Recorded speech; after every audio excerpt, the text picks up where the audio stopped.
1812, Napoleón Bonaparte invadió Rusia. 500.000 de soldados arriesgaron sus vidas en una osada marcha hacia Moscú que cambiaría la historia.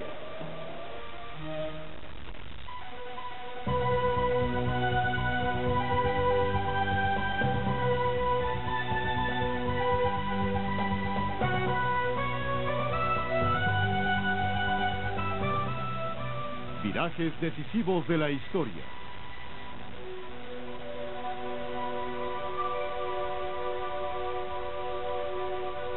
Napoleón invade Rusia.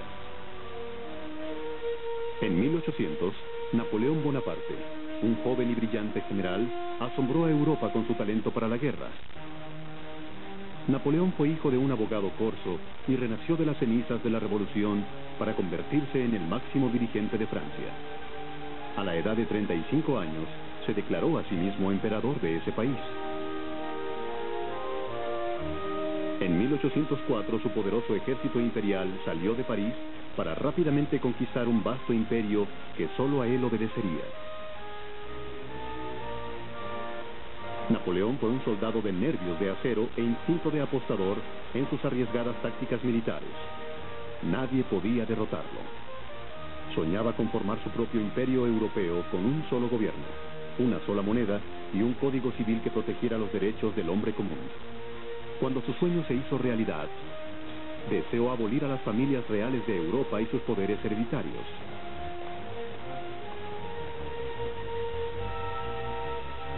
En 1807, solo Rusia e Inglaterra se habían librado de su dominio de Europa, pero derrotó a Rusia en la batalla de Friedland. Triunfante, Napoleón invitó al zar de Rusia, Alejandro I, a iniciar pláticas de paz en Tilsit.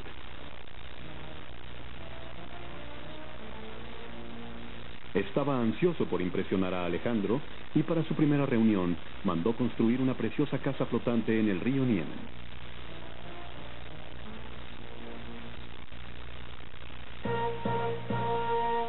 Napoleón sabía que necesitaba una alianza sólida para mantener la paz en el continente y estabilizar su nuevo imperio. Para su sangre corsa, eso significaba hacerse de un amigo de por vida y pensó que Alejandro podía ser el amigo que estaba buscando.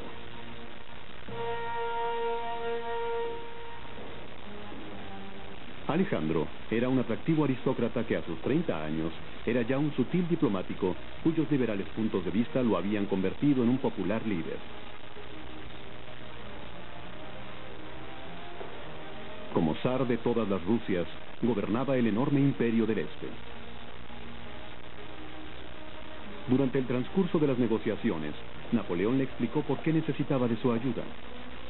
Si Francia y Rusia se unían, Inglaterra, el único país que seguía siendo enemigo de Napoleón, se vería aislada y el dominio del emperador sobre Europa sería total. Alejandro no podía rehusarse y muy pronto fue firmado un tratado de paz entre los dos imperios más grandes del mundo. La alianza entre Napoleón y Alejandro prohibía todo trato entre Rusia y el Imperio Británico. Todo había sido diseñado para derrotar a Inglaterra y debilitar su poder. Mientras tanto, en París, Josefina había notado un cambio en su esposo. Después de la reunión de Tilsit, Napoleón quiso llevar su amistad con Alejandro aún más allá. Deseaba una alianza por medio de un matrimonio. Además, también necesitaba un hijo que asegurara la sobrevivencia de su dinastía imperial, y Napoleón sabía que Josefina no podía darle hijos. Entonces pidió a Alejandro la mano de su hermana Ana. Napoleón estaba dispuesto a sacrificar a la mujer que amaba por el futuro de Francia. Le dijo a Josefina: en la política no hay corazón, solo cabeza. Se divorció de ella el 15 de diciembre de 1809, después de 14 años de matrimonio. Pero la madre de Alejandro pensó que Napoleón era un tirano y no permitió que su hija se casara con él. Napoleón se sintió abrumado.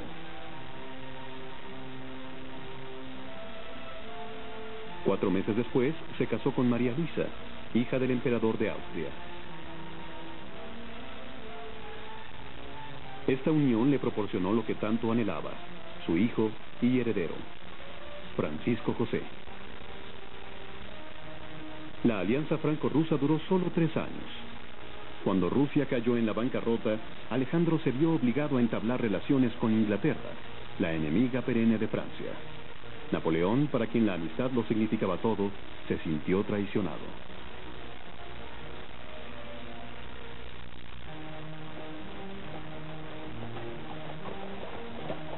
Napoleón no estaba muy seguro de declarar la guerra a Alejandro. Rusia nunca había sido conquistada. ¿Tendría éxito donde otros habían fallado? Pero necesitaba la alianza con Rusia y tal vez una victoria en una batalla obligaría al zar a iniciar pláticas de paz. Con su energía característica, Napoleón planeó su ataque. Dictaba órdenes sin parar a 3 secretarios al mismo tiempo. Calculaba las provisiones que necesitaría para invadir a un país tan enorme como Rusia. 28 millones de botellas de vino, 2 millones de botellas de brandy, suficiente maíz y trigo para alimentar a las tropas durante 7 semanas, el tiempo que necesitaría para aplastar a Alejandro.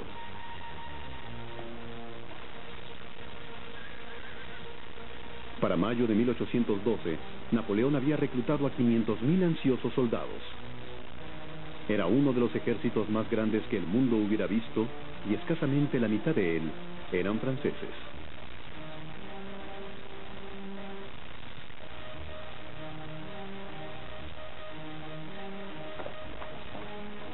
Sus asesores le advirtieron que invadir a Rusia era un peligroso riesgo, pero el plan de Napoleón ya estaba listo. Acostumbrado a la victoria, sepultó sus dudas en lo más profundo de su mente. ¿Acaso no era el general más temido de Europa? Mientras viajaba a Rusia afirmó lo siguiente: veremos cuál de los dos se cansa primero, si yo de alimentar un ejército a expensas de Rusia o Alejandro de sostenerlo a expensas de su propio país. El triunfo es solo cuestión de tiempo.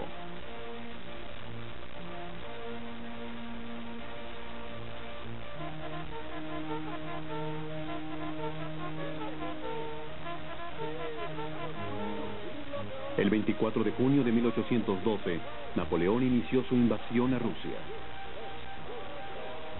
Esperaba realizar solo una batalla rápida en la frontera que obligara a Alejandro a desear la paz.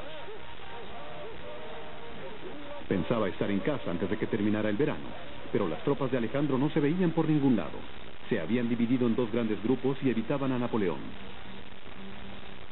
El general Barclay de Tolly, comandante del primer ejército ruso, se había dirigido al este para encontrarse con el príncipe Bagration, dirigente del segundo ejército ruso.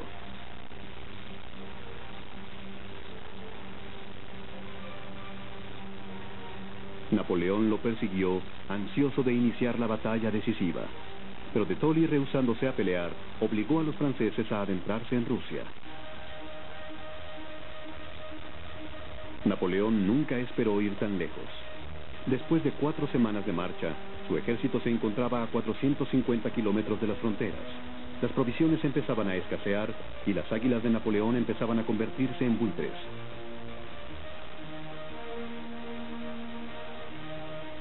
Un soldado recuerda: dejábamos detrás de nosotros chozas vacías, campos arrasados y bosques menos tupidos. Los terribles efectos de la guerra, sobre todo tratándose de tan grande cantidad de hombres. El ejército francés se debilitaba más a cada paso que lo acercaba a Moscú. Los rusos habían quemado las aldeas a lo largo del camino. Los franceses no encontraban refugio. Sus caballos, entre la lluvia y el frío, empezaron a morir. Después de 7 semanas de marcha, el cansancio había matado a más de 10.000 soldados franceses.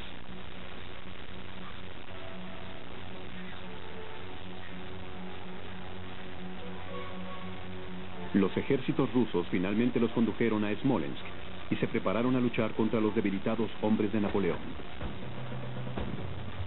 El ejército del emperador se había reducido a 156.000 soldados debido a que muchos habían sido dejados atrás para vigilar las provisiones a lo largo de la ruta. Pero los rusos solo tenían 100.000 hombres. No obstante, la batalla fue feroz, con altibajos que duraron 3 días. Ninguno de los 2 ejércitos pudo reclamar la victoria. Aterrorizados, los rusos se dirigieron hacia el este, adoptando mientras se retiraban una política de quema todo lo que encuentres. Poblados enteros y depósitos de alimentos fueron reducidos a escombros por el fuego. Sus planes eran matar de hambre a los franceses.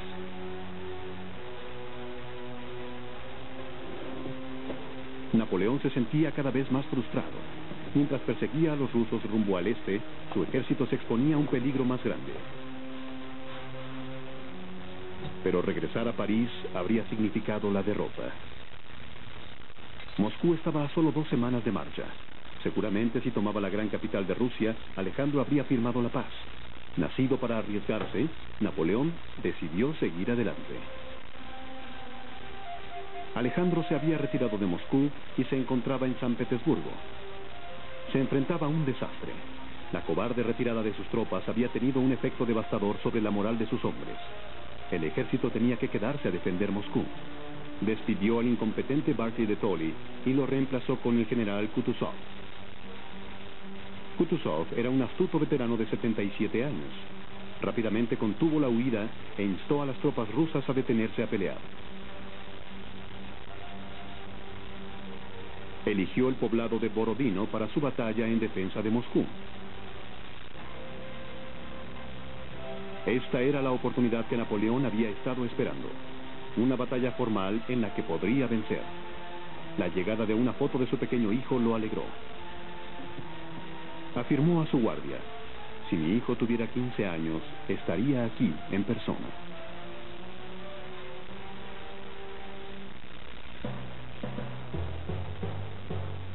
Desde las colinas de Borodino, el 7 de septiembre de 1812, Napoleón podía ver todo el campo de batalla.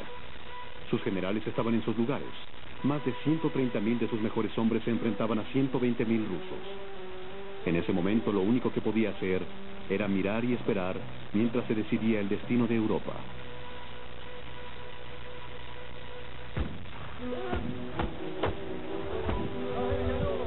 A las 6 en punto de la mañana, más de 500 armas francesas abrieron fuego contra el ejército ruso. Pero para sorpresa de Napoleón, los rusos respondieron con devastadora ferocidad. El fuego duró todo el día. Cada vez que los franceses intentaban avanzar, eran rechazados salvajemente por los rusos. ¡Viva la France! Un soldado nos dice: el rugido de las armas, los gritos de los compañeros que morían a mi alrededor, todo ello me causó una impresión que dejó huella en la médula de mis huesos.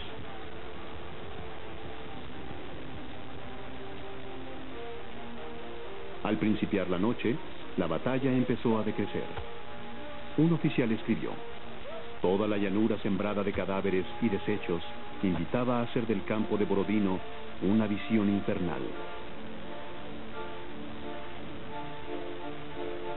Napoleón afirmaría más tarde: fue la más terrible de todas mis batallas. Los franceses se mostraron a sí mismos merecedores de la victoria y los rusos mostraron ser invencibles.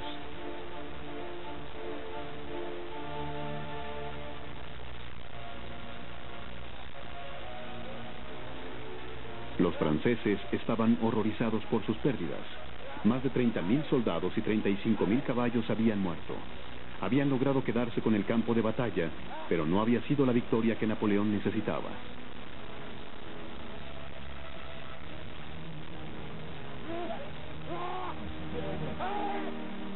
Más tarde esa noche, Napoleón se enteró de que el ejército ruso se había retirado, dejando a Moscú indefensa.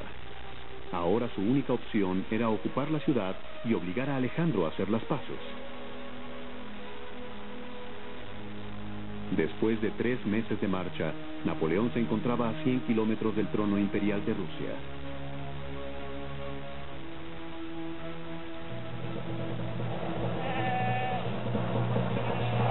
Los aterrorizados habitantes de Moscú abandonaron la ciudad.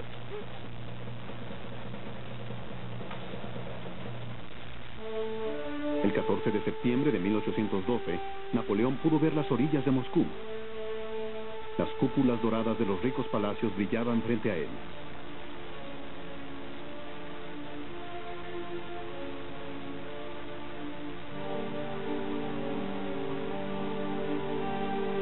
Pero no hubo una multitud que recibiera al poderoso emperador.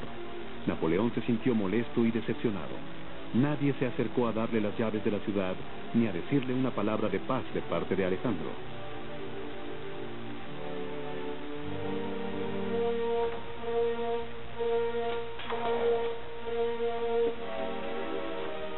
Se aposentó en el Kremlin, el fortificado palacio de los zares, y envió un mensaje a Alejandro con una oferta de paz. Y enseguida se dispuso a esperar la respuesta.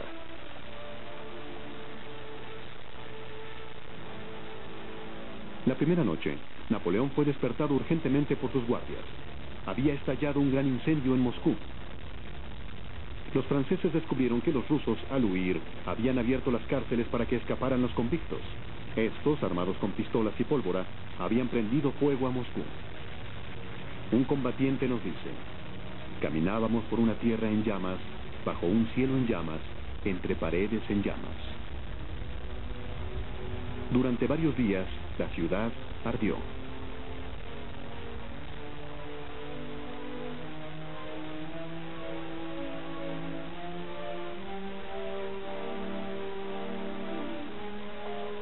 Napoleón estaba impactado.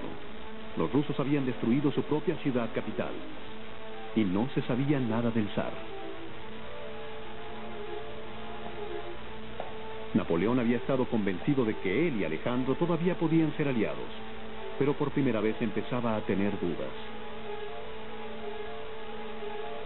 Necesitaba acción y de nuevo envió un mensaje desesperado a San Petersburgo.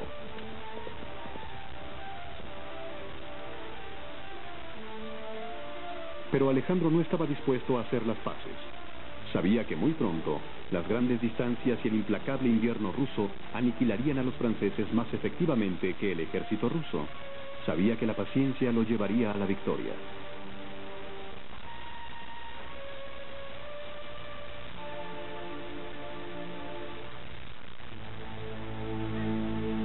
Mientras Napoleón esperaba malhumorado la respuesta de Alejandro, nuevos desastres se acercaban. Cada día las provisiones de alimento disminuían. Cada día, bandas de cosacos atacaban las líneas francesas de comunicación. Cada día, el temible invierno ruso se acercaba más. Napoleón deseaba marchar a San Petersburgo, pero sus generales le aconsejaban lo contrario. Estaba demasiado lejos. El 15 de octubre la primera nevada cayó sobre las ruinas de Moscú. Napoleón sabía que no podía esperar más la rendición de Alejandro. Tenía que abandonar Moscú inmediatamente.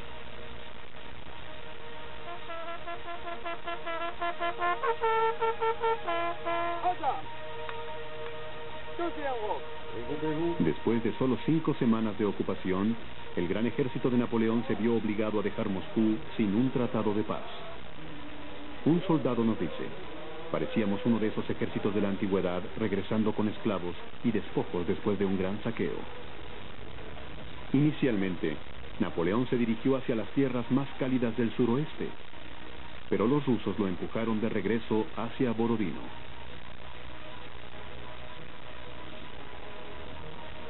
Durante varios días, el gran ejército marchó sobre los cadáveres de los hombres que habían muerto en la batalla de un mes anterior.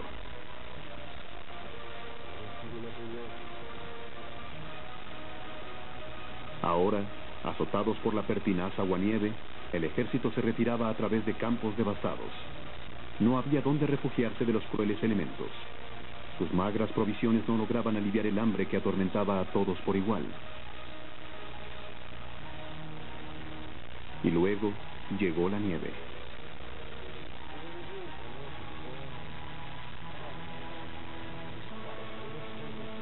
Los soldados franceses carecían de ropas adecuadas y de botas. No habían sido preparados para una dura campaña invernal. Y cuando la temperatura bajó a 30 grados menos cero, los hombres empezaron a congelarse.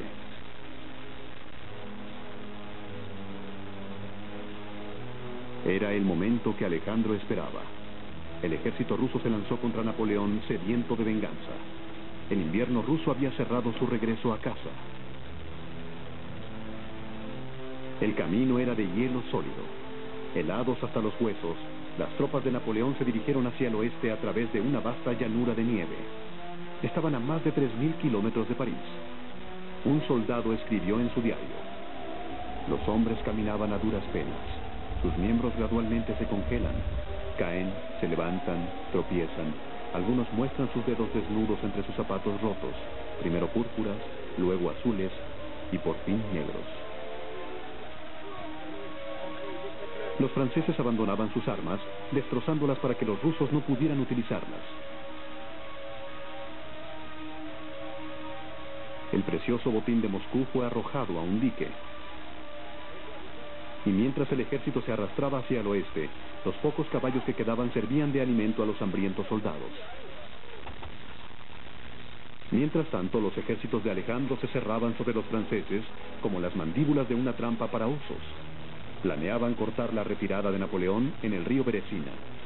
Los rusos divulgaron entre sus hombres la descripción de Napoleón, seguro de que pronto sería tomado prisionero. Volaron el único puente que atravesaba el Beresina. Cuando Napoleón llegó al río, se encontró un furioso torrente de agua helada de 50 metros de ancho. Temiendo su captura, quemó todos sus papeles personales. De pronto, recuperando su antiguo fuego y energía, Napoleón trazó un arriesgado plan. Él pasaría el río Beresina y salvaría a sus hombres. Envió a sus soldados más valientes a hacer una desviación. Luego, 400 ingenieros derribaron las casas más cercanas. Provistos con madera, lucharon entre las heladas aguas para construir 2 enormes puentes. Después de 24 horas, los agotados hombres se encontraron cruzando al otro lado. Los rusos comprendieron su error y bombardearon los puentes. La disciplina se rompió y grandes moles de hombres se empujaban unos a otros en su afán por cruzar el río. 2 veces los puentes cayeron y tuvieron que ser reconstruidos. Miles de soldados cayeron en las heladas aguas y se ahogaron. Semanas después, el Beresina todavía estaba detenido por los cadáveres congelados de los soldados. Pero 25.000 hombres se habían salvado. Cuando la columna de sobrevivientes empezó a avanzar a tropezones, los rusos dieron por terminada la persecución. Napoleón había sobrevivido al Beresina y escapado de la trampa rusa. Pero sus problemas no habían terminado. Llegaron noticias de París de un intento de golpe para derrocar al emperador.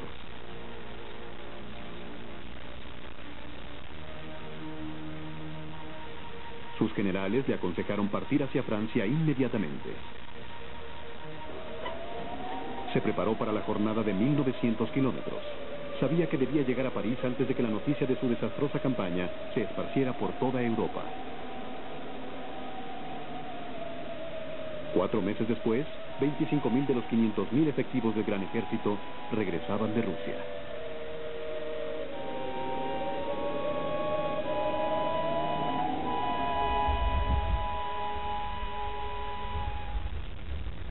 Francia pagaría muy caro el error de Napoleón de considerarse capaz de conquistar Rusia. Más tarde admitió: fui engañado y me engañé a mí mismo. La desastrosa campaña contra Rusia fue el principio del fin para Napoleón. El hechizo se había roto. Su sueño de convertirse en el emperador de una Europa unida había sido destruido. El zar ruso, Alejandro, lejos de ser su amigo, invadió Francia y acabó con su imperio. Rusia e Inglaterra unieron fuerzas de nuevo contra el resto de Europa. Napoleón finalmente fue derrotado en la batalla de Waterloo en 1815. Fue exiliado a la isla de Santa Elena, en el Atlántico Sur, muy lejos de Europa. Nunca más volvió a ver a su familia ni a su país. Murió en la soledad en 1821.